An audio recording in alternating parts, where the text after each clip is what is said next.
الصلاۃ والسلام علیک یا رسول اللہ وعلی آلک و اصحابک یا حبیب اللہ۔ ناظرین و سامعین، السلام علیکم ورحمۃ اللہ وبرکاتہ۔ ایک مرتبہ پھر پیش خدمت ہے سوال و جواب کی نشست بعنوان ہم اور آپ علامہ اکاڑوی کے ساتھ، جس میں آپ اپنے شرعی مسائل کے بارے میں رہنمائی حاصل کر سکیں گے حضرت علامہ مولانا ڈاکٹر کوکب نورانی اکاڑوی صاحب دامت برکاتہم العالیہ سے۔ آپ ایک عرصہ دراز سے دنیا بھر میں مسلک حق کے حقیقی ترجمان کی حیثیت سے خدمات سر انجام دے رہے ہیں۔ آئیے ہم مل کر انہیں خوش آمدید کہتے ہیں۔ السلام علیکم ورحمۃ اللہ وبرکاتہ۔ وعلیکم السلام، اور تمام ناظرین و سامعین کو بھی السلام علیکم ورحمۃ اللہ وبرکاتہ۔ معافی چاہتا ہوں 2-3 منٹ تاخیر ہوئی، اس کے لیے معذرت خواہ۔ آپ لوگ اپنے سوالات اسی لائیو اسٹریم کے کامنٹ سیکشن میں لکھ سکتے ہیں۔ اگر آپ کی آئی ڈی اپنے اصل نام کے ساتھ نہیں تو آپ سوال کے ابتدا میں اپنا نام اور اپنے شہر کا نام لکھ کر بھیج دیجیے، آپ کا سوال شامل کر لیا جائے گا۔ اس کے علاوہ واٹس ایپ اور پیج ان باکس کی سہولت بھی آپ کے پاس موجود ہے۔ واٹس ایپ کی جہاں تک بات ہے تو آپ اپنے اسکرین کے سامنے بالکل دیکھیں گے تو ایک نمبر لکھا ہوا آ رہا ہوگا، وہ واٹس ایپ نمبر ہے، اس کے ذریعے آپ اپنے سوالات ہم تک دوران نشست اور نشست کے بعد بھی اگلی نشست سے پہلے پہنچا سکتے ہیں۔ اس کے علاوہ پیج ان باکس کی جہاں تک بات ہے تو یہ 3 پیجز سے لائیو ہوتا ہے: اکاڑوی فورم، اکاڑوی ڈیجیٹل میڈیا اور کوکب نورانی اکاڑوی۔ انہی تینوں پیجز کے لائیو اسٹریم کے کامنٹ سیکشن اور انہی تینوں پیجز کے ان باکسز کے ذریعے آپ اپنے سوالات ہم تک پہنچا سکیں گے۔ آج کے پہلے سوال کی جانب بڑھتے ہیں۔ محمد ادریس صاحب کا سوال کہ کیمرہ کے ذریعے جو پکچرز اور ویڈیوز لی جاتی ہیں ان کے متعلق کیا فتویٰ ہے؟ میں نے یہ سنا تھا کہ بعض علماء سختی سے اسے منع کرتے ہیں اور حرام جانتے ہیں، رہنمائی فرما دیجیے۔ بسم اللہ والحمد للہ والصلاة والسلام علی رسول اللہ۔ تصویر بنانا اور کھینچنا، کیمرے سے جو تصویر کھینچی جاتی ہے اور ہاتھ سے جو تصویر اسکیچ، پورٹریٹ وغیرہ بنائی جاتی ہے، انڈیا میں شیخ الاسلام حضرت مولانا محمد مدنی، سید محمد مدنی اشرفی دامت برکاتہم العالیہ نے اس کے بارے میں پوری ایک کتاب لکھی۔ اس کے بعد مفتی محمد نظام الدین صاحب جو اس وقت وہاں پر بہت معروف ہیں، ان کے بھی فتاوی آئے۔ یہ جو پرچھائی ہے، یعنی آپ کے ٹیلی فون پر اسکرین پر ایک ہوتا ہے پرنٹ نکال کر اس کو آویزاں کرنا یا تصویر چھاپنا، یہ اس کے حوالے سے جو ہے اب تو اشتہاروں پر بھی لگائے جاتے ہیں۔ منع کریں تو کہتے ہیں نام سب کو پڑھنا نہیں آتا، تصویر دیکھ کے سب پہچان لیتے ہیں، تو پھر تاریخ کیسے پڑھیں گے، جگہ کیسے پڑھیں گے؟ بہرحال تو ان کے فتاوی کی روشنی میں آپ اس کی مزید جو بھی تفصیل ہے وہ ملاحظہ کر لیجئے گا۔ باقی جو بات حدیث شریف کی ہے اس کا کوئی انکار نہیں کر سکتا، لیکن وہ کہتے ہیں کہ تصویر بنانا اور ہے، اور یہ جو تصویر ہے کیمرے میں جب تک یہ پرنٹ نہ کی جائے تو اور ہے، واللہ تعالی عالم۔ اگر کوئی کافی کوششوں کے باوجود فجر کے وقت نہ اٹھ پاتا ہو اور اس کی آنکھ نہ کھلتی ہو تو کیا وہ گناہ گار ہوگا؟ کبھی کبھار ہو جانا اور بات ہے، لیکن اس کی روٹین یہی ہے کہ وہ بہت دیر سے سوتا ہے اور اٹھ نہیں پاتا، تو وہ کس چیز کے لیے جاگتا ہے؟ یا تو اس کی کوئی ایسی ڈیوٹی ہے کہ اس کے بعد اس کے اندر ہمت نہیں رہتی، وہ ڈیوٹی کس طرح کی ہے؟ تو اس کو غور کرنا چاہیے۔ فرض ہے، یعنی آپ یوں سمجھیے کہ آپ شیطان کو پہلی شکست دیتے ہیں صبح فجر پڑھ کے، ابتدا کرتے ہیں اللہ کے حضور جھک کر. تو اگر کبھی کبھار ہوا تو آپ کی آنکھ لگ گئی، جب آنکھ کھلے آپ پڑھیے. لیکن یہ کہ آپ کی اگر عادت بن گئی ہے تو لازمی بات ہے میں اس کو صحیح تو نہیں کہہ سکتا. ناصر خان صاحب کا سوال کہ آج کل جو لوگ موبائل فون کے ذریعے میت کی تصویریں اتارتے ہیں کیا وہ جائز ہے یا نہیں؟ تصویر جب آپ زندہ کی اتار رہے ہیں، وفات کی یادگار کے لیے آپ نے رکھ لی، کسی کا چہرہ دیکھنے کے لیے، کیونکہ بہت سے لوگ کہتے ہیں جی چہرہ نہیں دکھایا، تو آپ نے رکھ لی. لیکن میں ان لوگوں پر حیران ہوں جن کی ماؤں نے ساری زندگی پردے میں گزاری اور وہ اپنی ان ماؤں کی تصویریں جو ہیں وہ فیس بک پہ چڑھا دیتے ہیں. کیسے لوگ ہیں؟ اپنی نجی فیملی کی تصویریں چڑھا دیتے ہیں. کیوں ایسا کرتے ہیں؟ وہ پہلے ہوتا تھا جملہ کہ نیکی کر دریا میں ڈال، اب یہ کہ جو کچھ کر فیس بک میں ڈال. یہ ماحول بن گیا ہے. تو تصویر وہ زندہ کی ہے یا وفات بھائی کی آپ نے لی ہے تو اپنے پاس رکھ لیجئے، اس کو فیس بک پہ کیوں چڑھا رہے ہیں؟ ہاں علماء کی یا دوسروں کے آخری دیدار کے لیے، تاکہ یہ کہ مخالفین کو کوئی وہ جواب دینا ہے یا کوئی ایسی بات ہے، وہ اور مسئلہ ہوگا.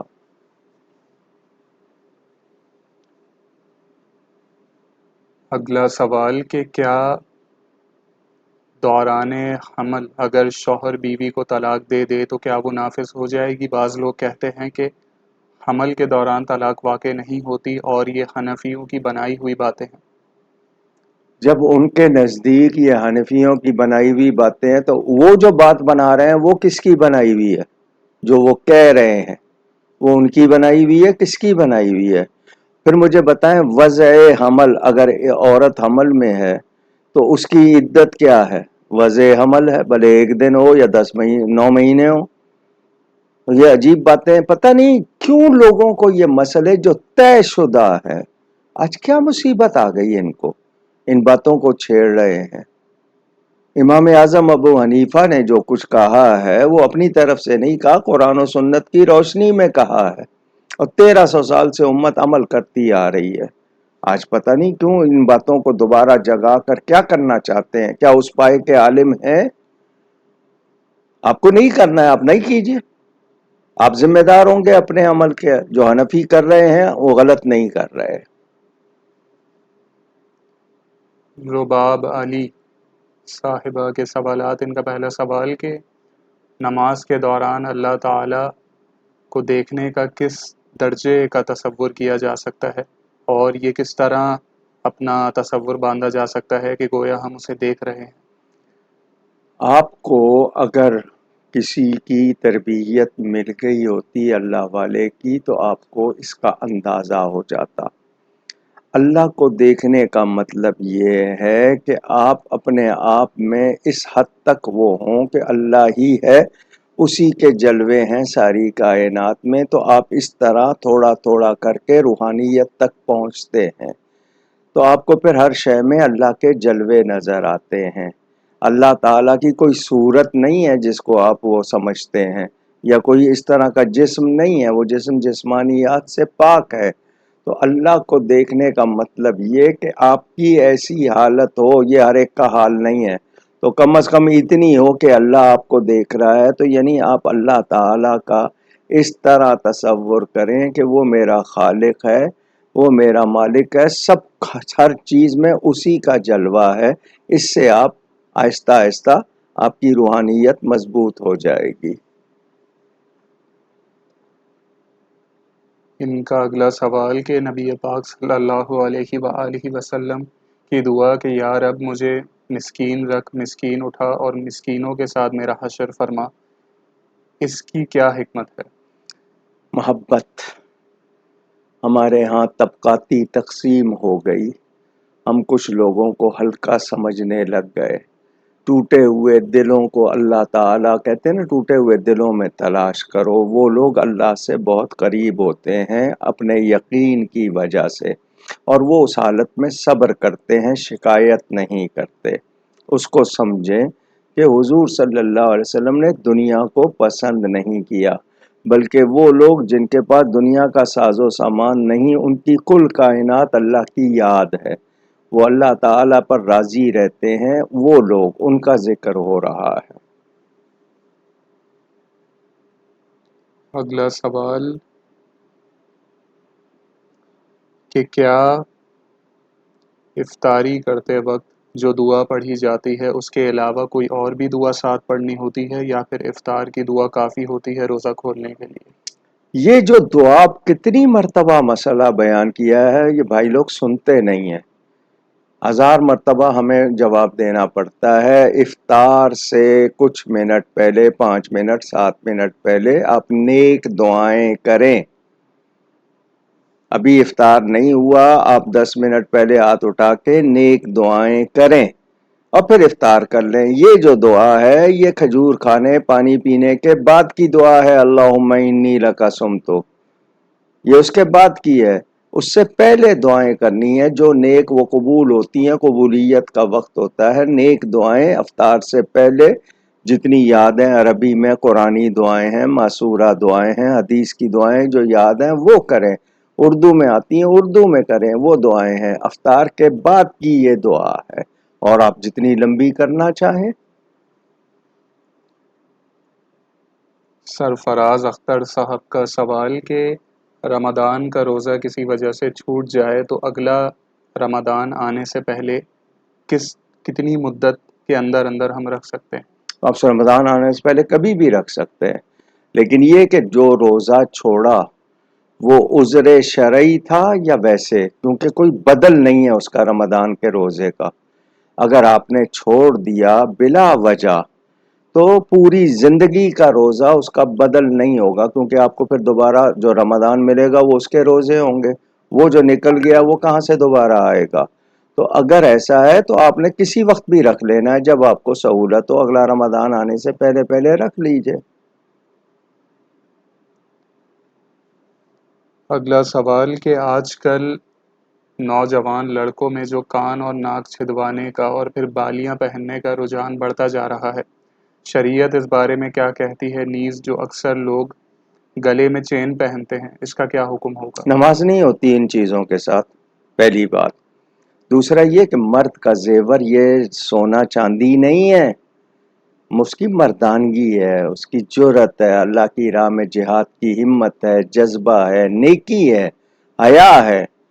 یہ جو بالیاں وغیرہ پہن رہے ہیں یا بریسلٹ پہن رہے ہیں میٹل کے، یا یہ کہ بہت کچھ اور چیزیں نکلتی جا رہی ہیں، اول تو یہ کہ ان کا پہننا جائز نہیں، وہ گناہگار ہوں گے اور نماز ان سے نہیں ہوگی، ان کو ذہن میں رکھنا چاہیے۔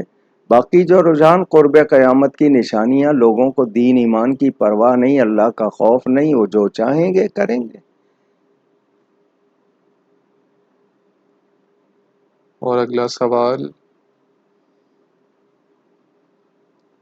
قضائے عمری کے لیے لوگ یہ بات کرتے ہیں کہ 4 رکعت اس طرح پڑھو تو عمر بھر کی قضا نمازیں ادا ہو جائیں گی، اس بارے میں رہنمائی فرما کس نے دیجیے۔ بنا لی ہے یہ بات؟ کہاں لکھی ہوئی ہے؟ یہ جو 4 رکعت جمعۃ الوداع میں پڑھتے ہیں یہ توبہ کے حوالے سے ہے کہ میں نے جو قضا کی گناہ کیا یا اللہ وہ معاف کر دے اور میں نمازیں پوری کروں گا، یہ اس گناہ کو معاف کرنے کے لیے۔ لیکن نمازیں اس طرح معاف ہوتی ہیں تو ہر شخص آخری جمعے 4 پڑھ لیا کرے، پورے سال کی چھٹی کہاں سے نکال لی ہیں یہ مسئلے؟ خود عقل بھی ہے تو سوچیں کیسے ہو سکتا ہے یہ؟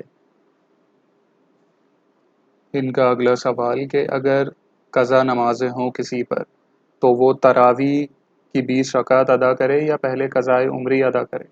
دیکھیں جی، جو آپ کے غیر مؤکدہ نوافل یا سنتیں ہیں، جو جن کی تاکید نہیں کی ہے، ان کی جگہ ان کو قضائے عمری پڑھنی چاہیے۔ جو سنت مؤکدہ ہیں ان کی جگہ نہیں پڑھنی چاہیے۔ اور یاد رہے کہ قضا صرف فرض اور واجب کی ہے، سنتوں کی نہیں ہے۔ تو آپ نے ہر نماز کے ساتھ آپ ایک نماز پڑھ لیں، اس کا خیال کر کے ویسے اکٹھی پڑھ لیں، نفلوں کی جگہ آپ قضائے عمری پڑھیں، یہ سنت مؤکدہ ہے۔ کیا تراویح اور تہجد کو ایک ساتھ پڑھا جا سکتا ہے یا آپ نے نہیں؟ پہلے تراویح پڑھ لی ہے، رات کو دیر سے پڑھی ہے، اس کے ساتھ آپ تہجد پڑھ لیں، اگر آپ جو اس کے بعد کیا کہتے ہیں سحری تک جاگ رہے ہیں تو۔ بلکہ رمضان میں تو ہر شخص کو چاہیے کہ سحری سے پہلے 2 رکعت کم از کم 2 رکعت تہجد کی نیت سے پڑھ لے، اس کا فائدہ اٹھائے۔ قرآن پاک میں اللہ نے فرمایا ہے کہ اللہ کے کلمات میں تبدیلی نہیں ہوتی، تو پھر تورات، زبور، انجیل اور دیگر آسمانی صحائف میں تبدیلی کس طرح ممکن ہو پائی؟ جی، اللہ نے ان کی حفاظت کا ذمہ نہیں لیا تھا۔ قرآن کے لیے فرمایا وَإِنَّا نَحْنُ نَزَّلْنَا الذِّكْرَ وَإِنَّا لَهُ لَحَافِظُونَ۔ پہلی کتابوں کی حفاظت کا ذمہ اللہ نے نہیں لیا تھا، قرآن کریم کی حفاظت کا ذمہ اللہ نے لیا، اور قرآن میں بتا دیا وَلَا تَشْتَرُوا بِآیَاتِي ثَمَنًا قَلِيلًا۔ لوگ بیچتے تھے، احکام بدلتے تھے، تو ان کی حفاظت کا چونکہ خود ذمہ اللہ تعالیٰ نے اپنے پر نہیں لیا تھا، اس لیے لوگ تبدیلیاں کرتے رہے۔ غلام یاسین بلوچ صاحب کا سوال کہ گھر میں اگر کوئی جانور پالے تو لوگ اکثر یہ کہتے ہیں کہ ان کو جو بلائیں ہوتی ہیں گھر والوں سے پہلے انہیں لگ جاتی ہیں، جس کی وجہ سے وہ مر جاتے ہیں، تو کیا اللہ کے نام پر اس جانور کو پالنا درست ہوگا اور اس کے دودھ وغیرہ کا کیا حکم ہوگا؟ کئی مرتبہ کہا ہے بندوں کا خیال رکھتے نہیں ہیں، گھر میں رہنے والے ماں باپ، بہن بھائی، بچوں کا، جانوروں کو پالنے کا شوق۔ پہلے جن ذمہ داریاں آپ پر جانوروں کی، وہ ذمہ داریاں نہیں ہیں جو آپ کے قرابت داروں کی آپ پر ذمہ داریاں ہیں، ان کو تو پورا کریں۔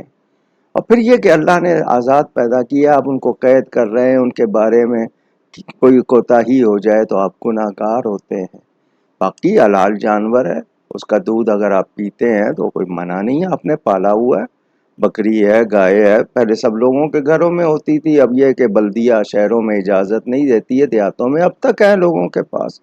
تو جو حلال جانور ہیں ان کا آپ پال سکتے ہیں، لیکن ان کا خیال رکھیں، ان کا جو بھی ہے اس کا دودھ پینے۔ باقی یہ کہ بلائیں کس کی کون بدل ہوتا ہے، کس کا بدل ہوتا ہے، یہ اللہ جانے۔ ہمیں روز استغفار کرنا چاہیے اور کسی کا حق نہیں ماننا چاہیے، وہ انسان ہو یا جانور ہو۔ اگلا سوال کہ اگر کوئی آب زمزم مکہ مکرمہ سے پاکستان لائے تو کیا وہ اسے بعد میں بیچ سکتا ہے، اور کیا ہمارا اس شخص سے زمزم خریدنا جائز ہوگا؟ بیچنے سے مراد کیا ہے؟ اس کی تجارت وہ اس طرح ہے کہ جی لایا ہے، اس کے خرچہ لے رہا ہے لانے کا، وہ وہاں تک تو ٹھیک ہے، لیکن اس کو بیچنا تو نہیں ہے، وہ تجارت کا سامان نہیں ہے، وہ صرف لایا ہے کہ جی اس کا خرچ ہوا ہے لانے کا، اس نے سنبھالنے کا، کرنے کا، وہ خرچ کے طور پر وہ اس کا جو معاوضہ ہے وہ لے سکتا ہے۔ محمد ندیم رضوی صاحب کا سوال کہ حضرت شیخ القرآن غلام علی اکاڑوی رحمۃ اللہ تعالی علیہ کے مدرسے میں وہاں کے امام صاحب کی صاحبزادی کی شادی پر مسجد کے نیچے ہال کے اندر جہاں جمعہ اور نماز ہوتی ہیں وہاں مہندی کی رسم ہوئی، جہاں گانے اور موسیقی کی محفل ہوئی، تو اس پر اب کیا حکم لگے گا؟ حضرت استاد مکرم کا اپنا جو مدرسہ ہے اس کا نام ہے جامعہ حنفیہ اشرف المدارس، 1954 میں قائم ہوا تھا، والد صاحب نے اور استاد صاحب نے مل کر بنایا تھا۔ یہ اس مدرسے کی بات نہیں ہے۔ اکھاڑا شہر میں اور بھی کچھ مدارس مساجد ہیں جو اس کے ساتھ ملحق ہیں، یعنی انہی کے فیضان سے اس میں الحاق کر کے، یہ اکھاڑا شہر کے اندر ایک برکات القرآن شاید نام ہے، تو قاری عاشق حسین نام کے آدمی اس کو چلاتے تھے۔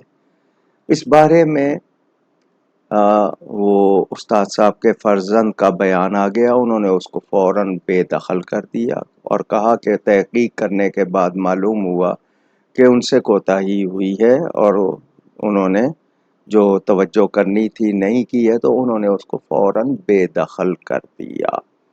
اب رہی بات میڈیا کی، میڈیا کو جب ایسی باتیں ملتی ہیں تو خاص طور پر دینی حوالے سے وہ اس کو تھوڑا اچھال کر بیان کرتے ہیں۔ مسجد وزیر خان میں شوٹنگ ہوئی یا نہیں ہوئی، اس وقت میڈیا کہاں تھا؟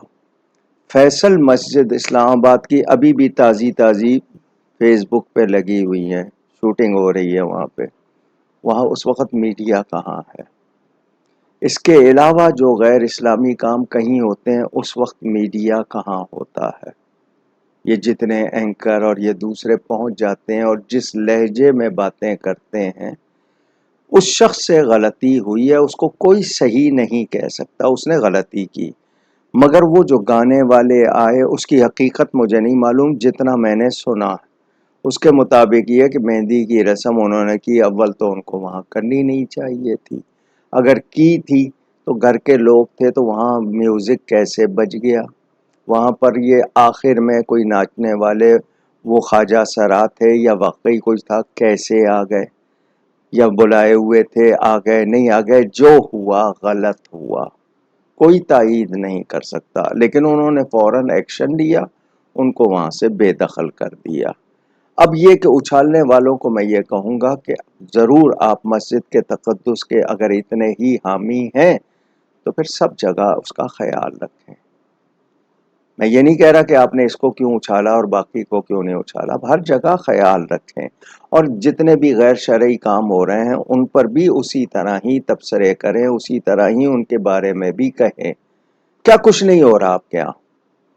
فیس بک بھرا ہوا ہے، ماں بیٹے کے ساتھ اور باپ بیٹے کے ساتھ برائی کر رہے ہیں، انٹرویو لیا جا رہا ہے، وہ انٹرویو فیس بک پہ چڑھایا جا رہا ہے، اس کے علاوہ کیا کیا برائیاں ہو رہی ہیں ہمارے ہاں۔ یعنی میں یہ کہوں کہ جی داڑھی رکھنا واجب ہے، جو مڈائے وہ حرام ہے، اب میں یہ کہوں کہ روزے کی حالت میں کھانا پینا روزے دار کو منع ہے، تو سود بھی تو کھا رہے ہیں، رشوت بھی تو کھا رہے ہیں، بتہ بھی تو کھا رہے ہیں، کیا کچھ ہو رہا ہے؟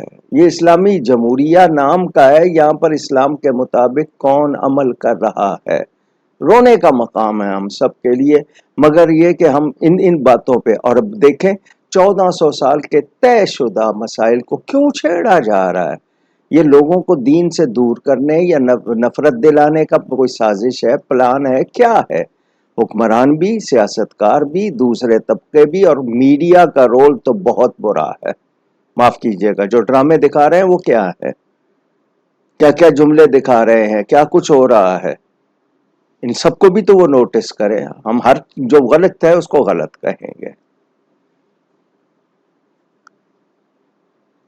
اگلا سوال کہ گزشتہ کچھ دنوں سے سوشل میڈیا پر تیونس کے ایک قاری صاحب کی قرأت کی ویڈیوز وائرل ہو رہی ہیں جو کہ بہت اچھی آواز اور انداز میں قرأت کرتے ہیں، لیکن ان ویڈیوز میں نے ایک بات بار بار نوٹ کی کہ وہ قاری صاحب سورہ فاتحہ میں مالک یوم الدین کو ملک یوم الدین پڑھ رہے ہوتے ہیں، اس بارے میں رہنمائی فرما دیجئے کہ یہ کیا معاملہ ہے؟ ہاں ہاں، اے مسلمان، اپنے دین کی معلومات بھی تو نے حاصل کی ہوتی تو یہ نوبت نہ آتی۔ 7 قرات، 7 قراتیں ہیں، ہم لوگ جس قرات پہ پڑھتے ہیں اس کے علاوہ بھی قرات ہے، وہ قراء حضرات خاص طور پر جب قرات کرتے ہیں تو وہ ان قرات میں بھی کر جاتے ہیں، تو وہ قرات میں ہے موجود، آپ کو نہیں معلوم۔ اب آپ کے سامنے کوئی ودہی واللیل اذا سجی پڑے گا تو آپ تو پریشان ہو جائیں گے، لیکن وہ بھی قرات میں ہے، لیکن ایسا عام مجمع میں بتا کے کرنا چاہیے یہ فلاں کی قرات کے حوالے سے ہے، تو وہ لوگ کر لیتے ہیں، عام مجمع میں نہیں کرے تاکہ لوگوں کو غلط فہمی نہ ہو۔ محمد علی صاحب کا سوال کہ ہمارے علاقے میں ایک مسجد ہے جہاں ایک حافظ صاحب قاری بھی ہیں، اور وہ رمضان میں ختم قرآن کا چندہ جمع کرتے ہیں، اور تراویح کے دوران وہ تراویح نہیں پڑھتے اور اعتکاف کی ذمہ داری بھی ان کے پاس ہوتی ہے، کیا ایسے لوگوں کو ایسی ذمہ داری دے سکتے ہیں؟ گناہ کمیٹی پر ہوگا یا نہیں؟ آپ نے مجھ سے سوال کیا ہے، آپ نے کمیٹی سے جا کے بات کیوں نہیں کی؟ اس شخص سے کیوں نہیں پوچھا؟ جب مسجد کی دیکھیں، مسجد میں سیکیورٹی کے لیے، نمازیوں کی حفاظت کے لیے اگر 4 آدمی جماعت میں شامل نہیں ہوتے، دروازے پہ یا کسی جگہ ڈیوٹی دیتے ہیں تاکہ کوئی آج کل کا جو مزاج بنا ہوا ہے کوئی حملہ آور نہ ہو جائے. 15 مارچ ہے نا آج، جو ہوا تھا نیوزی لینڈ میں، اس کی یادگار ہے نا، وہ بھی اسی تاریخ میں ہوا تھا. تو اگر کوئی وہ ڈیوٹی دیں اور وہ لوگ پھر بعد میں نماز پڑھ لیں، اس حد تک تو درست ہے. لیکن ایک شخص کا عمل ہے کہ وہ پڑھتا ہی نہیں ہے، تو پھر اس شخص کو یہ پوچھا جائے کہ تم مسجد کی خدمت کر رہے ہو، کیا ثواب لے رہے ہو یا کیا کر رہے ہو؟ اگر تم نے جماعت کے ساتھ نہیں پڑھی، کیا الگ پڑھی ہیں؟ تم نے وہ کیا ہے، وہ کمیٹی بھی اور دوسرے لوگ بھی دیکھ رہے ہیں، تو پھر کیوں خاموش ہیں؟ اور پھر یہ کہ وہ اگر نہیں پڑھتا ہے تو وجہ کیا ہے، کون سی ایسی ڈیوٹی اس وقت اس کی لگائی گئی ہے، تو چیک کیا جائے اور اس کی اصلاح کی جائے. اگلا سوال کہ اگر کوئی انسان پکی توبہ کر لے مگر پھر بھی دل سے بے چینی اور گھبراہٹ نہ جا رہی ہو تو کیا یہ توبہ کے قبول نہ ہونے کی نشانی ہے، اور اب اس صورت میں دل کا سکون کس طرح حاصل کیا جائے گا؟ یہ اس کا امتحان ہے. اب وہ کیونکہ الا الذین تابوا واصلحوا وبینوا، اصلاح کرے اور پھر اس کو ظاہر کرے. اب اس نے توبہ کی ہے تو اس پر وقتی طور پر جو آ رہی ہے تو اس میں وہ دیکھنا ہے کہ ثابت قدم اپنی توبہ پر رہتا ہے یا نہیں رہتا. ایمان مضبوط ہوگا تو اس کو سکون ہو جائے گا، ایمان میں کمزوری ہے تو پھر اس کا مطلب یہ ہے کہ وہ اپنی اصلاح کرے، وہ اور زیادہ نیکی میں اپنی توجہ لگائے تاکہ وہ چیز اس کی صحیح ہو جائے. کیونکہ اگر گناہ کیا تو اس سے بہت زیادہ نیکیاں کریں تاکہ وہ گناہ مٹ جائے. تو توبہ کرنے کے بعد اب آپ کو اس بے چینی ہو رہی ہے تو اس کا مطلب ایمانی حالت میں آپ کے کمزوری ہے، آپ کو بہت زیادہ اپنے اوپر توجہ دے کے کوشش کرنی ہوگی زیادہ نیکیوں کی طرف، اور کثرت سے استغفار اور لا حول ولا قوت الا باللہ یہ پڑھے. انشاءاللہ ماحول اپنا اچھا رکھیں، کمائی اور غذا پاک رکھیں، اللہ تعالیٰ خیر کرے گا. حمزہ علی صاحب کا سوال کہ اگر کسی دن کی تراویح رہ گئی کسی وجہ سے، طبیعت خراب ہونے کی وجہ سے، تو کیا پھر اس دن کا روزہ رکھا جا سکتا ہے یا نہیں؟ جی رکھیں گے. آپ صرف اس کے جو آپ نے نہیں کیا ہے اس کے آپ گناہ گار ہیں، اس کے لیے اللہ سے معافی چاہیں. روزہ تو رکھنا ہے، یہ نہیں ہے کہ آپ نے تراویح نہیں پڑھی تو روزہ چھوڑ دیں گے. روزہ فرض ہے، تراویح سنت موقدہ ہے، اس کے آپ گناہ گار ہوں گے، لیکن روزہ چھوڑنے کا کوئی آپ کے پاس عذر نہیں ہے. نبی پاک صلی اللہ علیہ وآلہ وسلم جب کسی سے اختلاف فرماتے تھے تو ان کا طریقہ کار کیا ہوتا تھا؟ نیز یہ بھی بتا دیجئے کہ نبی پاک صلی اللہ علیہ وآلہ وسلم کو کن باتوں پر غصہ آتا تھا؟ آپ کا یہ کہنا کہ نبی پاک صلی اللہ علیہ وآلہ وسلم کسی سے اختلاف فرماتے تھے، آپ نے یہ جو بات کی ہے یہ کس پیرائے میں کس چیز کو بنیاد بنا کر کی ہے؟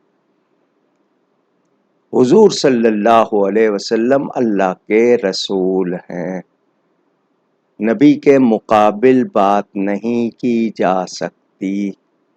باقی دنیاوی امور ہیں، مثلاً وہ لوگوں کا طریقہ تھا نر مادہ کا وہ کرنے کا، تو فرمایا انتم اعلم بامورکم بامور دنیاکم، تم اپنے دنیا کے امور کو زیادہ جانتے ہو، اگر تم نے میری بات پر توجہ نہیں دی ہے تو تم جانو. اگر وہ حضور صلی اللہ علیہ وسلم کے کہنے پہ رہتے تو اسی طرح حضور نے کسی کام کا حکم دیا اور کسی نے اس کے خلاف کیا تو لازمی بات ہے وہ ان کی ناراضی کا سبب بنتا تھا. شریعت و سنت حضور صلی اللہ علیہ وسلم اللہ تعالیٰ کی نافرمانی برداشت نہیں کرتے تھے، کتاب اللہ کے خلاف، احکام الہی کے خلاف کچھ نہیں. باقی نبی پاک کے ارشادات کے بارے میں اگر آگے سے کوئی بات کرے تو لازمی بات ہے اس سے وہ اختلاف ہوگا، لیکن نبی پاک سے اختلاف کرنے کی جرأت کس کو تھی؟ وہ نبی تھے، مسلمان تو ایسا نہیں کر سکتا، منافق نے کی ہو یا یہودی نے عیسائی نے کی ہو آج بھی جو لوگ نبی پاک صلی اللہ علیہ وسلم کے مقابل بات کریں گے، ایک ہے مطابق بات کرنا، ایک ہے مقابل، تو وہ گوارا نہیں کیا جا سکتا، ذہن میں رہے۔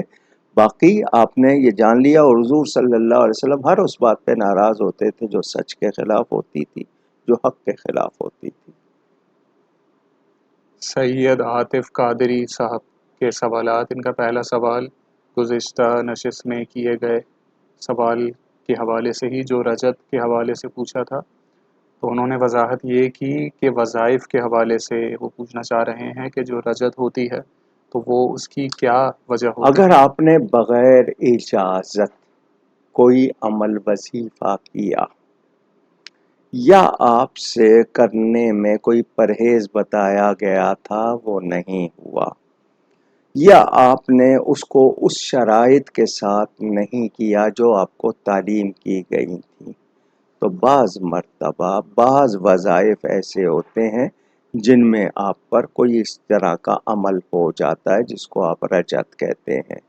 اگر آپ کسی کی تربیت میں ہیں تو وہ اس کا حل بھی آپ کو کرا دیتا ہے، اور اگر آپ خود سے کوئی عمل کرتے ہیں اور نہیں سمجھ پاتے پوری طرح تو پھر اس طرح کے مسائل پیش آتے ہیں۔ لیکن ہم یہی کہتے ہیں کہ وہ لوگ جو قرآن و سنت کے پابند ہیں، فرائض واجبات کا خیال رکھیں، قرآن کی تلاوت رکھیں، اور زیادہ وظائف کی طرف نہ جائیں، کیونکہ سب سے بڑا وظیفہ تو قرآن ہے۔ قرآن کی تلاوت زیادہ سے زیادہ کریں، بلکہ قرآن پڑھنے والا یا درود شریف کی کثرت کرنے والا دعا کا ٹائم بھی نہ ملے تو اس کے لیے وہی پڑھنا ہی دعا بن جاتا ہے، وہی اس کے لیے تمام، کیونکہ اللہ تعالیٰ اور حضور صلی اللہ علیہ وسلم اور نبیوں نے کیا سکھایا۔ دیکھیں میں آپ کو بتاؤں، آپ کے سامنے کوئی بیگر آتا ہے جس کو آپ بھکاری کہتے ہیں، عام زبان میں لوگ فقیر کہہ دیتے ہیں، پتہ نہیں فقیر کیوں کہتے ہیں۔ بھکاری آتا ہے، وہ آپ کی تعریف کرتا ہے تو آپ کے جیب سے کچھ نکلتا ہے یا نہیں نکلتا؟ وہ سوال نہیں کر رہا، صرف تعریف کر رہا ہے، صرف تعریف کر رہا ہے، تو آپ کچھ نہ کچھ مقصد آپ سمجھ جاتے ہیں کہ یہ تعریف کر رہا ہے، اس کا مطلب یہ کہ میں اسے کچھ دوں۔ سمجھنے کے لیے بات کی ہے، تعریف کے لائق کون ہے اصل میں؟ اللہ تعالی۔ تو چوتھا کلمہ نبیوں کی دعائیں، یہ نبیوں کی دعا ہے، کثرت سے اللہ کی تعریف کریں آپ۔ باقی یہ کہ وظائف اگر آپ کر رہے ہیں تو کسی کی تربیت میں رہ کے کریں اور صحیح طرح سمجھ کے کریں، ورنہ رجت ہو جاتی ہے، پھر رجت ہو تو اس کا وہ علاج بھی کروا دیتے ہیں۔ ان کا اگلا سوال کہ کسی بیماری کی وجہ سے کیا صرف فرض نماز پڑھ سکتے ہیں، سنتیں اگر چھوڑ دیں تو گناہ تو نہیں ہوگا؟ کون سی ایسی بیماری ہے اس میں باقی کیا کیا کر رہا ہے؟ یا تو یہ ہے نا کہ جی صرف نماز میں دشواری ہے، باقی کاموں میں اس لائق ہی نہیں ہے کہ اس کو ہوش نہیں رہتا، صرف وقتی طور پر آتا ہے، اس میں اس نے فرض پڑھ لیے، باقی اس کو پتہ ہی نہیں ہے۔ ایسی بیماری پہلے بتائیں۔ باقی تو دنیا کے کام، وہ ٹی وی بھی دیکھ لے گا، وہ لوگوں سے ٹیلی فون پہ بات بھی کر لے گا، تو پھر نماز کا بہانہ تو نہیں ہو سکتا۔ تو ایسی بیماری ہو تو فرائض اور واجبات اگر پورے کر رہا ہے تو باقی کے لیے اللہ سے معافی چاہے۔ اگر تشہد میں پاؤں کی تکلیف کی وجہ سے جلسے کی حالت میں نہ بیٹھ سکتے ہوں تو پھر اب کس حالت میں بیٹھا جائے گا؟ آپ دونوں جس طرح وہ سجدے سے اٹھتے وقت ہوتا ہے نا آپ کا، تو آپ اس حالت میں ہیں، آلتی پالتی مار کے بیٹھ سکتے ہیں، آپ کو اجازت ہے۔ بالکل نہیں بیٹھا جاتا، پاؤں پسار کے بیٹھ سکتے ہیں آپ۔ اس پہ بھی نہیں بیٹھا جا سکتا تو پھر آپ مجبوراً کرسی پہ بیٹھ جاتے ہیں یا کوئی چیز ایسی رکھ لیتے ہیں، آپ کر سکتے ہیں۔ حسیب شیخ صاحب کا سوال کہ اکثر تراویح میں امام صاحب اتنی جلدی سلام پھیر لیتے ہیں کہ درود ابراہیمی بھی پورا نہیں ہوتا، تو اب اس میں کیا حکم ہوگا؟ تشہد آپ نے پڑھ لیا اور امام صاحب نے اگر سلام پھیر دیا، ان کی اسپیڈ بہت زیادہ ہے تو آپ ان کے ساتھ سلام پھیر لیں، لیکن تشہد ضروری ہے، تشہد میں وہ نہیں ہونا چاہیے۔ درود کے کچھ الفاظ بھی آپ نے پڑھ لیے ہیں تو امام کے ساتھ پھیریں، لیکن امام صاحب کو کہہ دیا جائے کہ امام صاحب سب کا یہی حال ہے یا صرف آپ کا ہے کہ آپ ہو سکتا ہے بہت آہستہ پڑھتے ہوں، سلو پڑھتے ہوں، تو اگر سب کا یہی حال ہے تو امام صاحب سے کہا جائے کہ جی ہم سے پورا نہیں ہوتا تو آپ بھی تھوڑا آرام سے پڑھ لیا کریں۔ کیا قرآن پاک کو سمجھنے کے لیے عربی زبان سیکھ لینا کافی ہوگا؟ نہیں، اس سے آپ کو آسانی ہوگی، لیکن صرف عربی زبان ساری دنیا عرب جانتی ہے، لیکن کیا وہ قرآن کو سب جانتے ہیں؟ جن کی زبان ہی عربی ہے ان کے بارے میں کیا کہیں گے؟ تفسیریں عربی میں بھی تو لکھی گئی، احکام لکھے گئے، تو کوئی استاد ہوگا صحیح طرح سمجھائے گا تو ہی سمجھ آئے گا۔ اگلا سوال ربیع علی صاحب کا کہ کیا آنکھ بند کر کے نماز پڑھی جا سکتی ہے؟ آپ شوق سے پڑھیں، مگر یہ ذہن میں رہے کہ کوئی چیز آپ کو تکلیف پہنچائے گی پھر آپ شکایت نہ کیجیے گا۔ اسلام آپ کی حفاظت چاہتا ہے، آپ کی جان کی حفاظت بہت اہم ہے۔ آپ آنکھیں کھول کے تاکہ کوئی موذی چیز نہ آ جائے، کوئی چیز حملہ آور نہ ہو جائے، کوئی اچانک کوئی ایسا مرحلہ نہ آ جائے، آپ کی حفاظت ہے۔ آپ کو نہیں حفاظت چاہیے اپنی، آپ کی مرضی، آپ آنکھیں بند کر لیں، پھر آپ شکایت نہ کیجیے گا کچھ ہوتا ہے تو۔ حیدرآباد سے عمران علی صاحب کا سوال کہ آپ نے 5 خلفائے راشدین کے حوالے سے جو ایک نئے نعرے کا بتایا تھا کہ آپ جلد عنایت فرمائیں گے، وہ کب تک ممکن ہو سکے گا؟ میں نے یہ نہیں کہا کہ میں نعرہ دوں گا، ہاں نعرہ اگر کوئی بناتے ہیں بنانا چاہیے، کیونکہ بہار شریعت میں بھی پانچوں کے نام ہیں، اعلیٰ حضرت نے بھی پانچوں کے نام لکھے ہیں، ساری امت مانتی ہے، پانچویں خلیفہ حضرت سیدنا امام حسن۔ 4 یار کے نعرے کا خلاف نہیں ہوں میں، یہ بات اگر کسی کے ذہن میں ہے کہ میں اس کے خلاف ہوں تو ایسی بات نہیں۔ میں یہ کہتا ہوں 5ویں کو کیوں شامل نہیں کرتے، وہ بھی تو خلیفہ راشد ہیں، ان کو بھی شامل کریں۔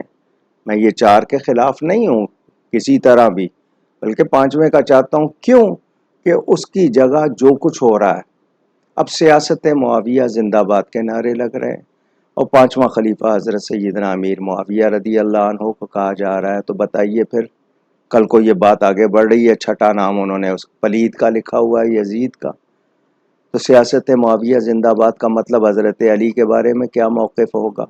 کیوں یہ باتیں کی جا رہی ہیں؟ تو اس لیے کہا تھا کہ 5ویں خلیفہ کا ذکر بھی شامل کر لیں، نہیں کرتے نہ کریں، لیکن ہیں تو صحیح نا وہ۔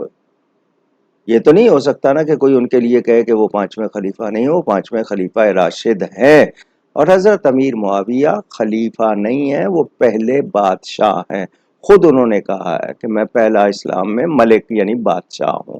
خلافت راشدہ 30 سال ہے، وہ حضرت امام حسن پہ پوری ہو گئی ہے۔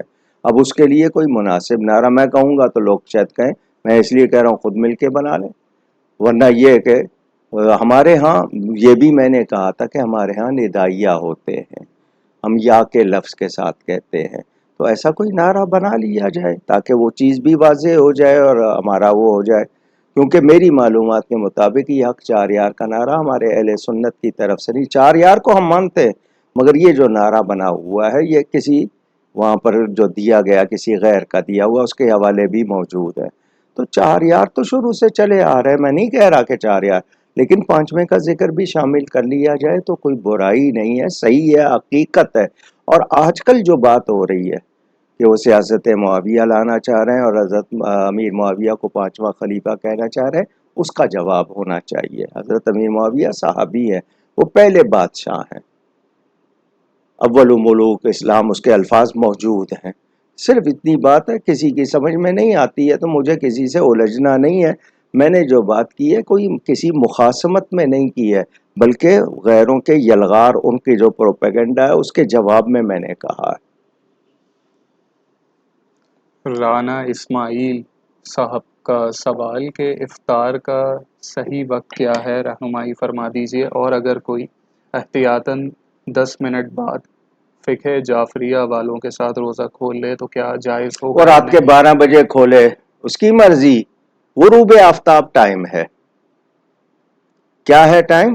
غروب آفتاب۔ غروب آفتاب، اس کی تسلی ہو، غروب آفتاب افطاری کا ٹائم ہے، افطاری دونوں کہہ لیں، میں لڑتا نہیں ہوں، اصل ٹائم ہے غروب آفتاب، باقی کوئی اگر اس کے 1 گھنٹے بعد کھولتا ہے اس کی مرضی، نہیں کھولتا ہے 4 گھنٹے نہیں کھولتا ہے تو اس کی مرضی، لیکن اگر وہ یہ پوچھے گا مسئلہ تو غروب آفتاب ٹائم ہے۔ فیصل صاحب کے سوالات، ان کا پہلا سوال کہ نماز کے علاوہ سجدہ کرتے ہوئے اللہ اکبر کہنا ضروری ہے؟ سجدہ تلاوت میں اگر ویسے کوئی صرف سجدے میں جا رہا ہے دعا کے لیے سجدے کی حالت میں، اس میں نہیں، سجدہ تلاوت کرے گا تو اللہ اکبر کہہ کے کرے گا۔ ان کا اگلا سوال اس میں انہوں نے یہ لکھا ہے کہ اگر میں قربانی کرنا چاہوں تو پہلے اپنی طرف سے کروں یا اپنے والدین کی طرف سے کروں؟ جس پر واجب ہے پہلے وہ اپنی طرف سے کرے گا، اپنی طرف سے نہیں کر رہا، مثال کے طور پر آپ نے جانور لیے ہوئے 3، 2 والدین کی طرف سے، 1 اپنی طرف سے، تو آپ پہلے والدین کی طرف سے اس صورت میں کر لیں تو کوئی حرج نہیں، کیونکہ آپ نے اپنی طرف سے لیا ہوا ہے، ٹھیک ہے، آپ نے اپنی طرف سے قربانی کا جانور لیا ہوا ہے، نیت بھی ہے، ارادہ بھی ہے، جانور بھی لیا ہوا ہے، ترتیب میں آپ نے پہلے رسول اللہ کی طرف سے یا آپ نے کسی اپنے والدین کی طرف سے کی، وہ مسئلہ نہیں ہے، لیکن واجب ہے آپ پر، آپ نہیں کر رہے اور دوسروں کی طرف سے کر رہے ہیں تو وہ غلط ہوگا، کیونکہ آپ کی قربانی نہیں ہوگی، آپ جن کی طرف سے کریں گے وہ اگر وفات پائے ہوئے ہیں ان کو ثواب پہنچے گا، مگر آپ پر تو واجب تھی، آپ نے کیوں نہیں کی؟ اور اس خیال سے پہلے اپنی طرف سے کر لینا کہ پتہ نہیں مجھے ٹائم اس کے بعد ملے نہ ملے، کچھ ہو نہ جائے، وہ اس لحاظ سے آپ پہلے کر لیتے ہیں تو کوئی فرق نہیں، لیکن یہ کہ جس پر واجب ہے اس کی طرف سے ہونی ہے، باقی اصالہ ثواب کے لیے، برکت کے لیے اب جن کے نام پہ کرتے ہیں اس میں اگر آگے پیچھے ہو جائے مسئلہ نہیں ہے۔ محمد عدنان صاحب کے سوالات، ان کا پہلا سوال کہ کیا رمضان المبارک میں انتقال کرنے والا جنت میں جاتا ہے؟ کوئی گارنٹی نہیں ہے، ایمان کی شرط ہے، ایمان کی حالت اور اس کی وہ نیکی شرط ہے، اگر ایمان والا نہیں ہے تو کتنے لوگ غیر مسلم بھی تو مرتے ہوں گے نا، ایمان کی حالت میں اس کی وفات ہوئی، اللہ تعالی بخشنے والا مہربان ہے، مگر یہ کہنا کہ جی وہ رمضان میں اس کا وہ حساب کتاب نہیں ہوتا، یہ کچھ روایتیں ملتی ہیں، مگر ایسی نہیں ہے کہ جی یہ کہا جائے کہ اس کا حساب ہی نہیں ہوگا، ایسی بات نہیں ہے۔ ان کا اگلا سوال کہ نابالغ اولاد دوسرے ملک میں ہو تو والد پر کس ملک کی قیمت کے حساب سے صدقہ فطر لازم ہوگا؟ آپ جہاں ہیں، اگر آپ باہر رہتے ہیں لیکن آپ وہاں سے پاکستان میں کہہ دیتے ہیں جبکہ وہاں کی رقم زیادہ بنتی ہے یہاں کم بنتی ہے تو نہیں، آپ کو وہاں کے حساب سے دینا ہوگا جہاں آپ ہیں، جہاں آپ کی کمائی ہو رہی ہے، اور ان بچوں کی طرف سے اگر وہ وہاں پر نابالغ ہیں رہتے ہیں تو آپ اگر زیادہ دیتے ہیں اچھی بات ہے، ورنہ آپ اس صورت میں ان کی طرف سے یہاں کی رقم سے دے سکتے ہیں، لیکن ہر شخص کم سے کم رقم ڈھونڈتا ہے، بھئی اپنی حیثیت دیکھو، وہ جو 2 کلو 50 گرام آٹا ہے وہ عام آدمی کے لیے جس کے دسترخوان پہ 6 قسم کے کھانے ہوں، 10 قسم کے برتن ہوں، وہ بھی اتنا ہی دے تو شرم کی بات ہے، اللہ کی راہ میں دینا، اللہ نے تمہیں نعمتیں دی ہیں، خوش دلی سے دو، زیادہ دو۔ وہاڑی سے مستنصر حسین صاحب کا سوال کہ میری والدہ 2 بہنیں اور 1 بھائی ہیں، ان کے والد صاحب یعنی میرے نانا صاحب نے اپنی جائیداد میں جو ان کی بیٹیوں کا حصہ تھا وہ بھی اپنے بیٹے کے نام کر دیا تھا، اب وہ وفات پا چکے ہیں اور میرے ماموں جو ہیں ان کا رویہ ہمارے ساتھ اچھا نہیں ہے، تو شریعت کی روح سے یہ بتائیے کہ کیا اب میری والدہ اپنے حصے کی جائیداد کا مطالبہ کر سکتی ہیں؟ وراثت کا قانون قرآن میں اللہ تعالی نے بتا دیا، کس کا کتنا حصہ ہے یہ رب تعالی نے قرآن میں بیان فرما دیا، اس کے خلاف کرنے والا گناہگار ہوگا، دوسرے کا حق مارے گا تو ظالم ہوگا اور جواب دہ ہوگا۔ اگر باپ نے کسی ایک کے نام کر دیا زندگی میں، اس نے بھی غلط کیا، 1/3 پوری جائیداد کے 3 حصے کریں، 1/3 یعنی 1/3 وہ اگر کسی کو خاص طور پر دینا چاہتا ہے دے، باقی 2/3 وراثت کے لیے چھوڑ دے، باقی وہ جو ماموں ہیں یا چچا ہوں یا فلاں ہوں، جو بھی اللہ سے ڈرنے والا ہے اس کو پتہ ہونا چاہیے جانے والا کچھ لے کے نہیں گیا، کفن میں جیب نہیں ہوتی، وہ چھوڑ کے گیا ہے، اور اگر غلط کر کے گیا تو حساب اس کو دینا ہے. تم کیوں غلط کر رہے ہو؟ تم دیکھو کہ اگلا کچھ لے کے نہیں گیا، تم بھی کیا لے جاؤ گے؟ دنیا میں 2 دن اگر گزارنے ہیں اور وہ کسی کا ناحق کھاؤ گے تو اس کے لیے جو بیان ہوا ہے قرآن و احادیث میں وہ کیوں بھول جاتے ہو؟ بہت یہ مجھے عجیب لگتا ہے لوگ کہ دنیا کے 2 پیسے کے لیے 2 دن کے آرام کے لیے ہمیشہ کی تکلیف مول لیتے ہیں. یہ سمجھدار ہیں یا بے وقوف ہے؟ 2 دن کا آرام ہے، اس کے بعد ہمیشہ کی تکلیف ہے، وبال الگ ہے، گناہ الگ ہے. کیوں کرتے ہیں ایسا؟ کچھ بیٹیوں کو نہیں دیتے، کچھ بہنوں کو نہیں دیتے، کچھ کسی کو نہیں دیتے. حکم کیا ہے؟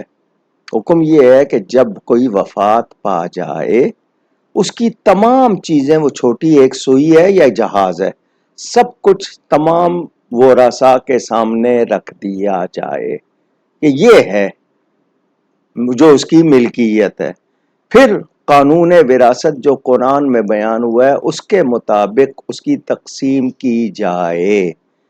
لیکن کوئی نہ کوئی ایک اڑ جاتا ہے، نہیں جی ہم نے بیچنا نہیں ہے. تو بھئی تم نے بیچنا نہیں ہے تو تم کہتے ہو کہ جی بیچنا نہیں ہے، تو پھر دوسروں کا حصہ تم نے کیوں روکا ہوا؟ یا تو پھر ان سب کو دے دو اور وہ تم لے لو، دوسروں کا حصہ ادا کر کے وہ تم لے لو. اس پہ وہ کتنے عرصہ 10 سال گزر جاتے ہیں، کتنے لوگ وفات پا جاتے ہیں، وہ وہیں کیس ہوتا ہے اٹکا ہوا، فیصلہ ہوتا نہیں ہے، ساری عمر گناہ میں گزرتی ہے دوسروں کا ناحق کھا کے، پھر قبر میں بھی عذاب اور حشر میں بھی عذاب.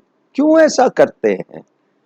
تو وہ ماموں جو ہیں ان کو بھی چاہیے، اور جس کا حق ہے وہ مطالبہ کرے، شرعیت کے مطابق تقسیم ہونی چاہیے. اگر باپ زندگی میں کسی کو مالک بنا گیا، ایک ہوتا ہے کہنا کہ یہ تمہارا ہوگا، یہ صرف کہنا ہے، مالک نہیں بنایا تو وہ وراثت میں ہی تقسیم ہوگا. عدنان احمد صاحب کے سوالات. ان کا پہلا سوال کہ الف لام میم ہا میم کاف ہا یا عین صاد اس طرح کے الفاظ کا کیا معنی ہوتا ہے اور یہ کیا کہلاتے ہیں، اور جو صورتیں اس طرح کے الفاظ سے شروع ہوتی ہیں ان کا کیا معنی ہوتا ہے؟ جی ان کو حروف مقطعات کہتے ہیں. مقطعات کا مطلب یہ کاٹ کاٹ کر پڑھے جاتے ہیں، لکھے اکٹھے جاتے ہیں. ان کا معنی حقیقی طور پر اللہ تعالی جانتا ہے اور اس کے بتانے سے اس کے رسول پاک صلی اللہ علیہ وآلہ وسلم جانتے ہیں. امت میں کوئی اس کا معنی اپنی طرف سے نہیں کر سکتا. جو کرتے ہیں وہ ان کے اندازے ہیں، ان کا ایسے ہی ایک مزاج، لیکن حقیقی طور پر یہ اللہ اور اس کے رسول کے درمیان راز ہیں، اور اس میں پوری کائنات کے راز ہیں. اللہ جس کو جتنی سمجھ دے دے، باقی اس کا کوئی لفظی ترجمہ کوئی نہیں کر سکتا. ان کا اگلا سوال کہ کیا اسماء الحسنی کی تعداد 99 ہے، یا یہ کہا جائے گا کہ ہم تک 99 پہنچے ہیں؟ یہ 99 معروف ہو گئے. اللہ کے نام ان گنت ہیں. ان گنت کا کیا مطلب؟ جو کاؤنٹ نہ ہو سکے، کاؤنٹ لیس. کتنے ہیں؟ شمار ہی نہیں ہو سکتے. تو یہ معروف نام کچھ جو بیان ہوئے ہیں، اور اس کو بھی کہا کہ جو کوئی یاد کر لے اس کے لیے بہت برکت ہے، روزانہ کم از کم 1 مرتبہ پڑھ لینے چاہیے.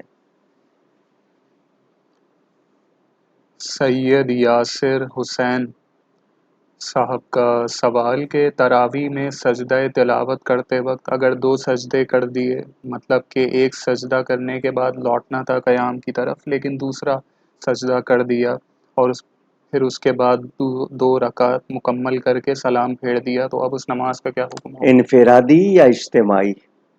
امام نے ایسا کیا یا آپ نے اکیلے نے ایسا کیا؟ اکیلے نے کیا تو کوئی بات نہیں، اجتماعی ہوا ہے تو وہ آخر میں سجدہ صاف کر لیں. طاہا صدیقی صاحب کا سوال کہ اکثر لوگ تنخواہ یا ماہانہ آمدنی کے بارے میں سوال کرتے ہیں، اور اگر بات کو ٹالنے کی کوشش کی جائے تو اصرار کرنے لگ جاتے ہیں. ایسے میں اگر ہم صاف صاف انکار کر دیں اور وہ یہ بات سن کر ناراض ہو جائیں تو کیا ہم پر دل آزاری کا گناہ تو نہیں ہوگا؟ کون پوچھ رہا ہے؟ طٰہٰ صدیقی۔ نہیں، کون آپ کی آمدنی کے بارے میں پوچھ رہا ہے؟ کہ لوگ اگر لوگوں کا کیا حق ہے پوچھنے کا؟ بھئی انکم ٹیکس والے پوچھ رہے ہیں، گورنمنٹ کا کوئی ادارہ پوچھ رہا ہے، آپ لوگوں کو، میں شاید میرے خیال درس میں یہ بات کر چکا ہوں اور میں یہ کہنا چاہتا ہوں، مثلاً دوست آئے، ارے تم کہیں گئے نہیں سیر کے لیے؟ ہم تو ابھی گھوم کے آئے ہیں، آپ نے آگ لگائی ہے۔ اسی طرح سہیلیاں آ جائیں، ارے تم جاتی نہیں ہو کہیں گھومنے؟ دیکھو تم نے، میں نے یہ پرس لیا، تمہارے میاں نے نہیں لے کے دیا، یہ آگ لگاتی ہیں آپ لوگ، دوست ہوں یا سہیلیاں ہوں۔ آپ دوسروں کے معاملات میں اس طرح کی بات کیوں کرتی ہیں؟ وہ کس طرح گزارا کر رہے ہیں اپنے بجٹ پر، ان کے معاملات کیا ہیں، آپ کو اس کا کچھ پتہ نہیں، آپ آ کے اس طرح کی باتیں، ارے تم یوں نہیں کرتی ہو، تم یوں نہیں کرتے ہو، کون ہو تم لوگ؟ کیوں اس طرح ان کی نجی زندگی میں دخل دے رہے ہو؟ ہاں یہ کہو کہ بھی تم نماز پڑھتے ہو یا نہیں، جمعے کو جاتے ہو یا نہیں، یا اس کو پوچھیں کہ تم جناب شریعت کے مطابق کرتی ہو یا نہیں، یہ تو باتیں ہوئیں۔ باقی یہ لوگوں کا پوچھنا کہ جی آپ کی آمدنی کی ہے، کیوں پوچھ رہے ہیں آپ؟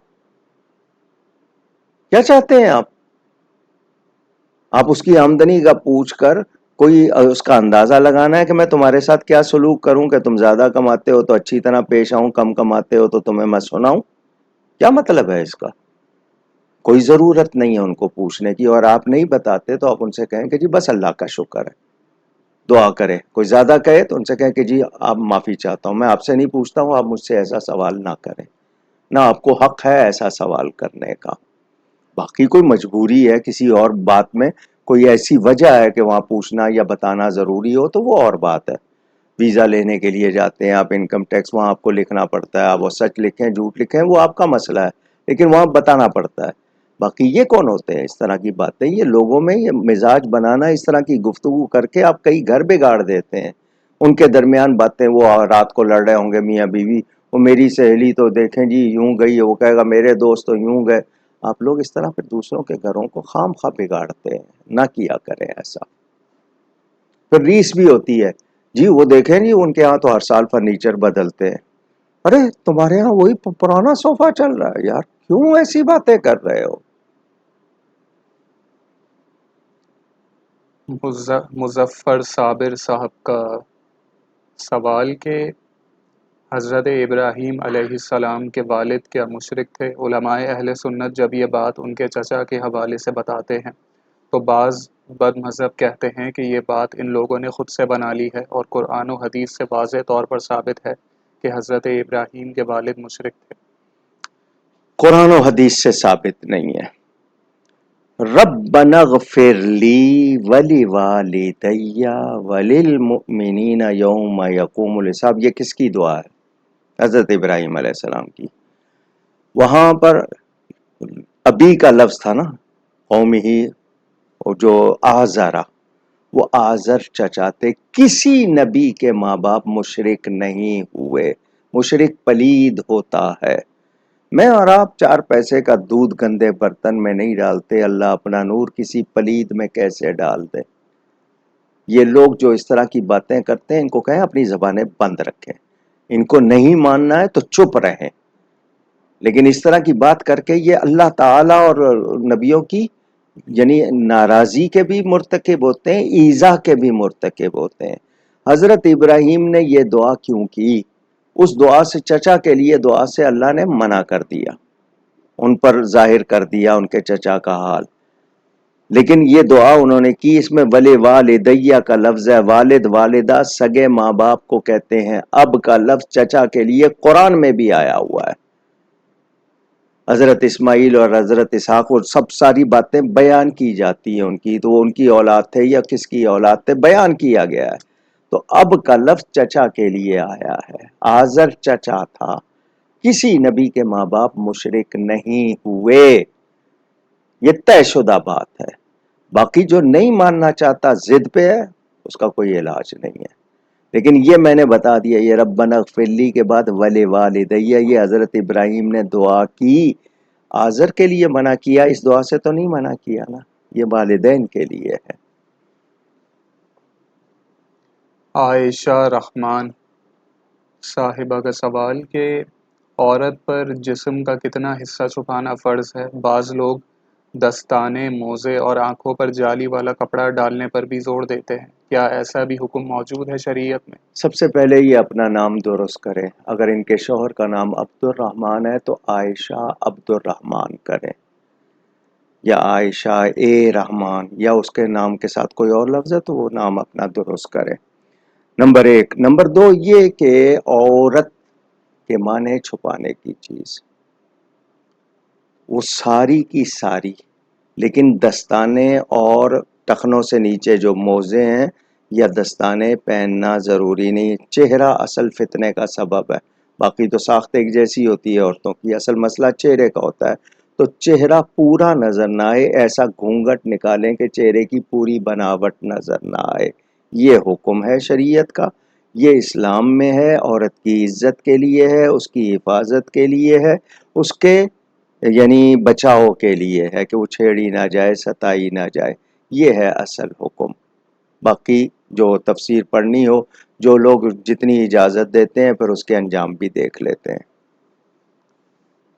محمد عمر صاحب کا سوال کہ یونیورسٹی میں کو ایجوکیشن میں پڑھنے والے لڑکے اور لڑکیاں آپس میں کس حد تک رابطہ رکھ سکتے ہیں؟ کیا اگر پڑھائی کی غرض سے بات چیت کریں تو جائز ہوگا یا نہیں؟ علی گڑھ یونیورسٹی، اس میں بھی لڑکے لڑکیاں اکٹھے پڑھتے تھے، مگر لڑکے آگے بیٹھتے تھے، درمیان میں پردہ، پیچھے لڑکیاں۔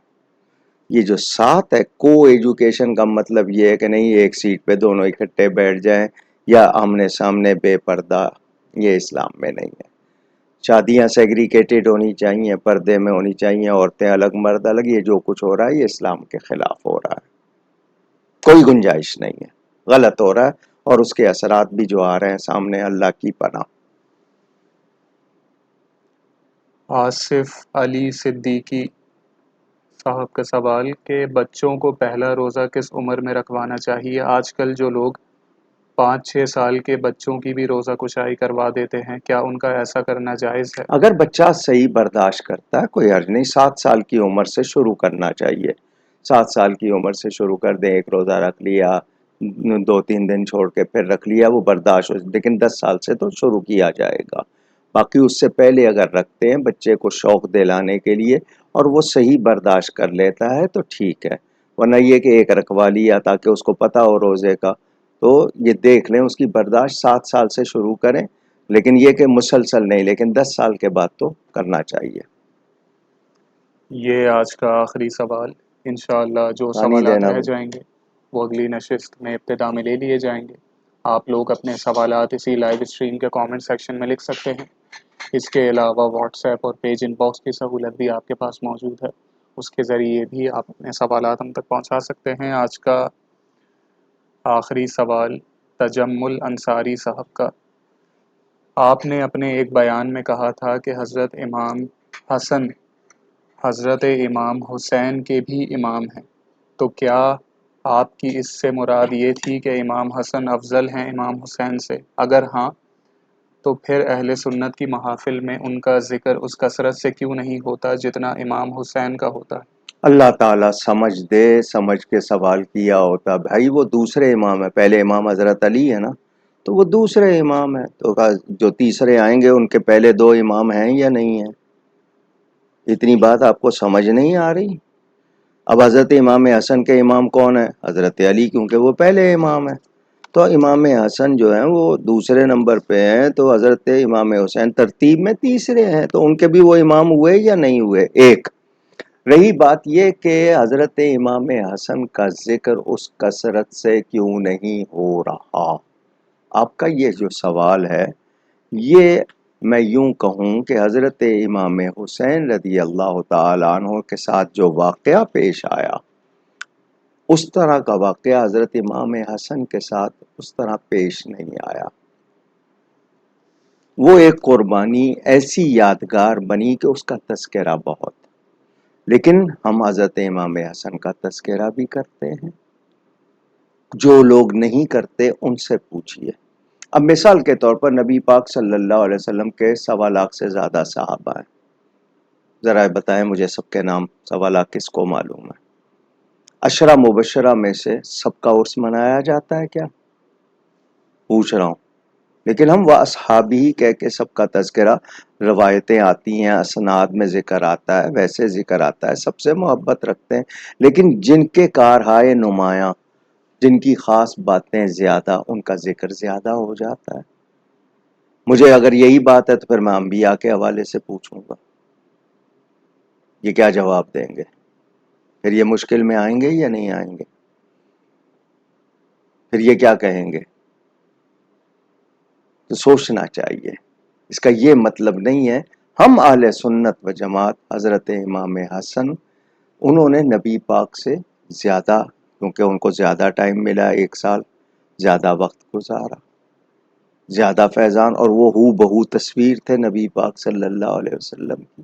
نبی پاک نے ان کو گود میں لے کے فرمایا ان ابنی ھذا سید، میرا یہ بیٹا سردار ہے. نبی پاک صلی اللہ علیہ وسلم کے دونوں شہزادے ہیں. میں تمام اہل بیت سے پیار کرتا ہوں، ہر صحابی سے پیار کرتا ہوں. اگر اہل بیت سے مجھے زیادہ پیار ہے تو اس کو کوئی رافضی ہونا نہیں کہہ سکتا، کیونکہ ان کی محبت کا جس طرح حضور صلی اللہ علیہ وسلم نے بار بار ذکر کیا ہے، اس محبت کو پہچانو. اور صحابہ ہے یا اہل بیت، ان دونوں کو نبی پاک کی وجہ سے ہی ہم پیار کرتے ہیں نا. یہ نبی کے اہل بیت ہیں، نبی کے صحابہ ہیں. وہ شہزادی ہیں تو نبی کی، وہ جو بیویاں ہیں وہ نبی کی، وہ اولاد ہیں تو نبی کی، وہ یار ہے تو نبی کے. سب کی عزت نبی کی وجہ سے ہے. یا نساء نبی، اے نبی کی عورتوں، تو ازواج مطہرات نبی کی بیویاں ہیں. اس لیے حضور صلی اللہ علیہ وسلم بنیاد ہیں، اور ان کی محبت ایمان کی بنیاد ہے، ایمان کی جان ہے. اگر وہ محبت ہی نہیں تو پھر ایمان کس چیز کا نام ہے؟ ٹھیک ہے. اب صبح 15 تاریخ ہے پاکستان میں، حضرت سیدنا امام حسن کی ولادت. میں نے درس تراویح میں بھی ذکر کیا، ہم فیس بک پہ بھی کرتے ہیں، ہم ابھی بھی ذکر کر رہے ہیں ان کا، اور ان کے ذکر کو بھی اپنے لیے سرمایہ سمجھتے ہیں. لیکن کربلا جیسا واقعہ کسی اور کے ساتھ پیش آیا، اس کا ذکر اگر زیادہ ہوتا ہے تو جس طرح بدر 313 صحابی، ان سب کا جس طرح ذکر ہوتا ہے، احد والوں کا ذکر اس طرح ہوتا ہے، تبوک والوں کا اس طرح ہوتا ہے. تو واقعے کے حوالے سے ہے، کسی واقعے کی اہمیت ہے تو اس وجہ سے زیادہ ذکر ہے. لیکن یہ سمجھنا کہ اس میں حضرت امام حسن کے بیٹوں کا ذکر آتا ہے یا نہیں آتا، کربلا میں بھی ان کے 4 شہزادے وہاں موجود تھے. اور پھر سیدنا امام حسن کی بڑی شہزادی جو تھی سیدہ فاطمہ صغرا، ان کی شادی ہی حضرت امام حسن کے بڑے بیٹے سے ہوئی ہے، حسن مثنیٰ سے. تو جو لوگ اس طرح کی باتیں کرتے ہیں، شاید ان کے دماغ میں کسی نے کو غلط خیال ڈال دیا ہے. ذہن میں رہے، ذہن میں رہے، ان ہستیوں کے بارے میں کسی شک میں نہ پڑے. یہ اہل بیت نبوت نبی کا خون ہے. حضور صلی اللہ علیہ وسلم نے ان کی محبت کو اپنی محبت فرمایا ہے. جو ان سے پیار کرے گا کل قیامت کے دن میرے ساتھ ہوگا، یہاں تک فرمایا، بار بار ڈرایا ہے. اذکرکم اللہ فی اہل بیتی، میں تمہیں اللہ کی یاد دلاتا ہوں اپنے اہل بیت کے بارے میں. بار بار حضرت ابو بکر فرماتے ہیں ارقبوا محمدً فی اہل بیت، ان کی اہل بیت کو راضی کر کے نبی کے قریب ہو جاؤ، نبی کی خوشی حاصل کرو. اور صحابہ کرام کتنا پیار کرتے ہیں اہل بیت نبوت سے. تو ذہن میں رہے، حضرت سیدنا امام حسن کے لیے میں نے اگر یہ کہا کہ وہ ان کے بھی امام ہیں تو میں نے کیا غلط کہہ دیا ہے بھائی؟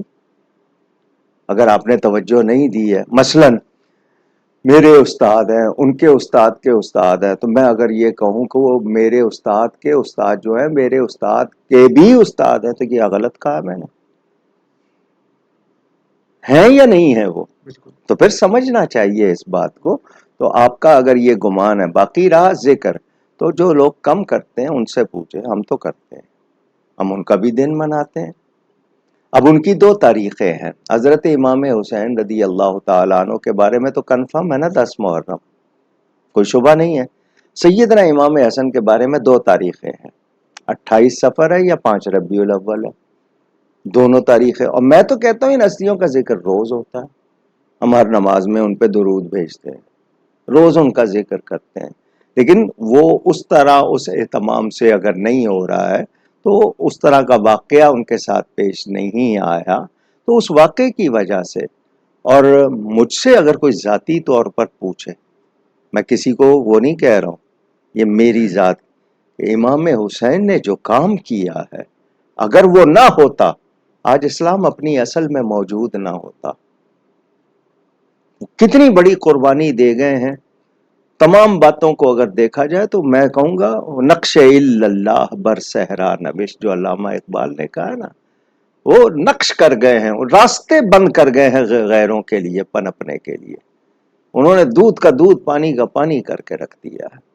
وہ ان کی قربانی ہے بہت بڑی، تو اس کا ذکر اگر زیادہ ہوتا ہے تو اس میں امام حسن کے ذکر کی نفی نہیں ہو رہی ہے، حضرت امام حسن کا ذکر بھی وہاں آتا ہے، بار بار حضرت قاسم کے حوالے سے کتنی بار ان کا ذکر آتا ہے، اور سیدنا امام حسن کا ذکر بھی ہم کم نہیں کرنا چاہتے، یا یہ نہیں کہتے کہ نہ کرو یا کم کرو، ہوتا ہے۔ تو یہ محبت کی باتیں ہیں، اور وہ اس حوالے سے چونکہ وہ واقعہ ایسا ہے تو اس لیے زیادہ ذکر ہوتا ہے۔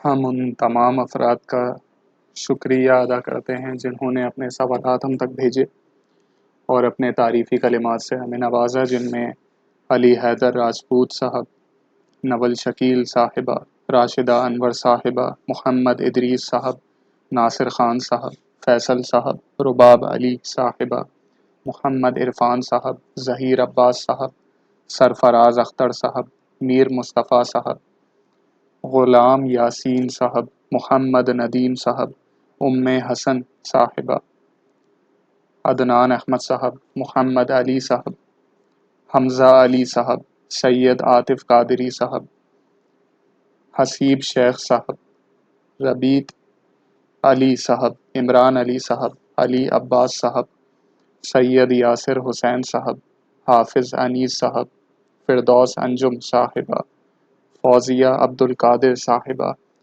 رانا اسماعیل صاحب، صہیبہ منصور صاحبہ، محمد عدنان صاحب، مستنصر حسین صاحب، عدنان احمد صاحب، طاہا صدیقی صاحب، مظفر صابر صاحب، عائشہ رحمان صاحبہ، محمد عمر صاحب، آصف علی صدیقی صاحب، اور تجمل انصاری صاحب، اور جن جن کے نام شامل نہ ہو سکے ہم ان سے معذرت چاہتے ہیں۔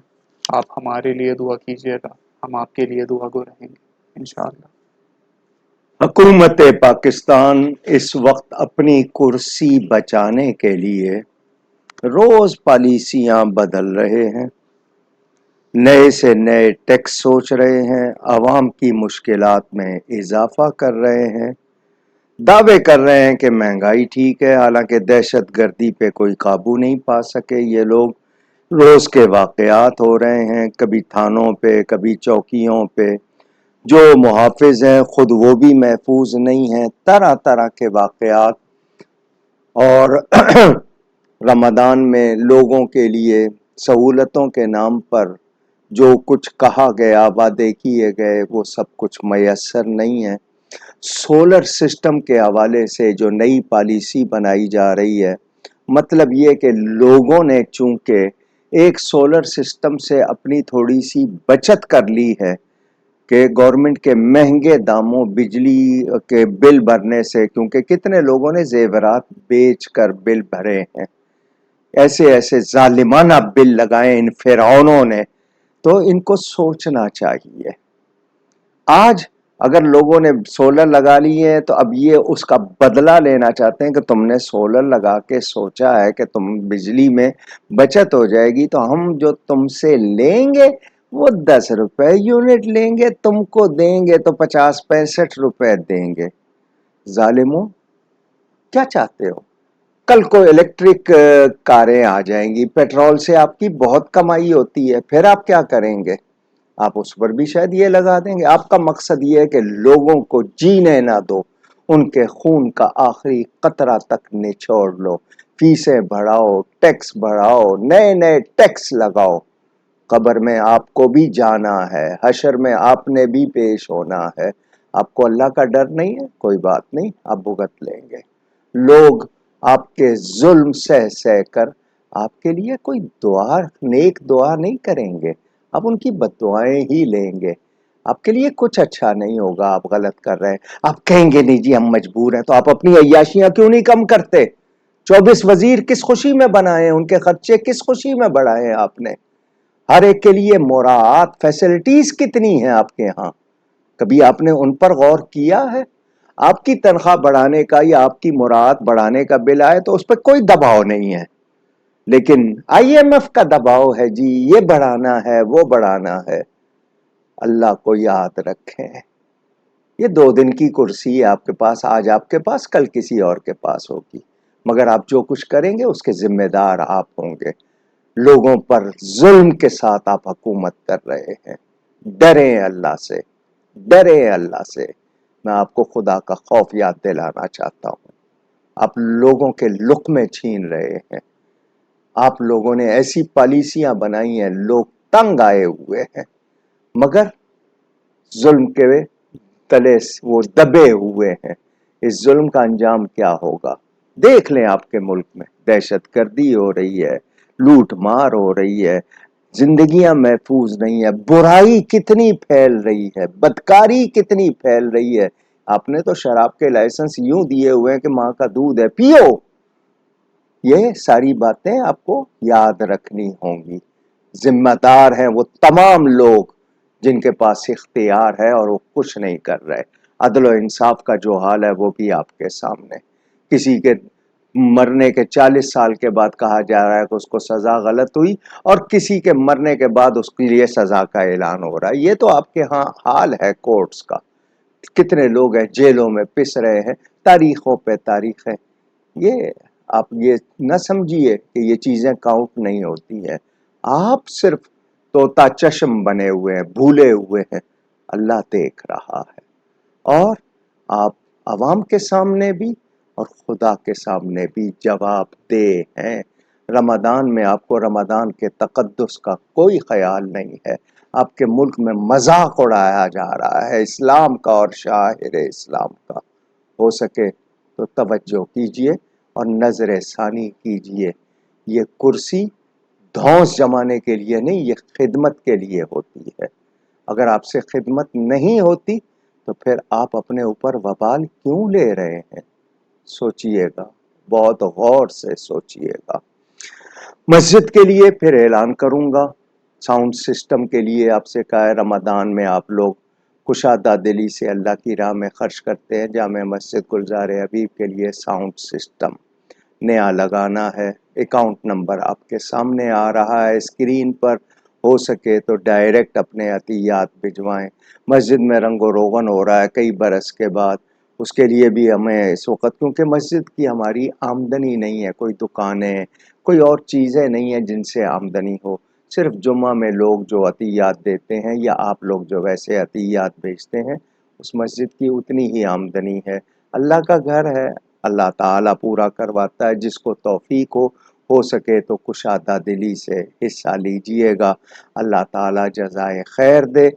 اور انشاءاللہ کل جو جمعہ تھا وہ زکوٰۃ کے حوالے سے بیان ہوا تھا، تو جو لوگ زکوٰۃ کے بارے میں تفصیل جاننا چاہتے ہوں انہی پیجز پر آپ کو اس کی ساری تقریر مل جائے گی، سن لیجئے گا۔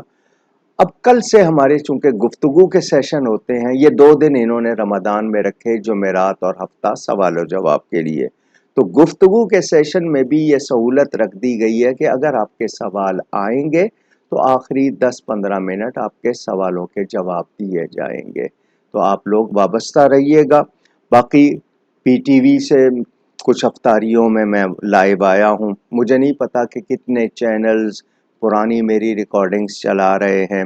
اس کے علاوہ آن ٹی وی میں ایک افطاری اور 5 جو راتیں شبان قدر، ان کے لیے وہ آپ کو دیکھ سکیں گے لائیو وہاں پر پروگرام میں۔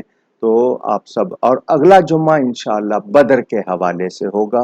جامع مسجد گلزار حبیب میں جو لوگ اعتکاف کرنا چاہتے ہیں ان کی رجسٹریشن شروع ہو چکی ہے، اگر آپ چاہتے ہوں تو وہاں پر احسن عبدالرحمن صاحب سے رابطہ کیجئے گا۔ گفتگو میں مجھ سے کہیں کوئی غلطی ہوئی ہو، اللہ تعالیٰ اس کے رسول صلی اللہ علیہ وآلہ وسلم کی بارگاہ میں توبہ کرتا ہوں، اس درمیان وہ تمام لوگ جو ایمان کے ساتھ وفات پا گئے، اللہ تعالیٰ ان کی مغفرت فرمائے، اور وہ تمام لوگ جو دعاؤں کے لیے کہتے ہیں، اللہ تعالیٰ سب کی جائز مرادیں پوری فرمائے۔ نیکی کیجئے، نیکی پھیلائیے۔ بہت شکریہ۔ والسلام علیکم ورحمۃ اللہ وبرکاتہ۔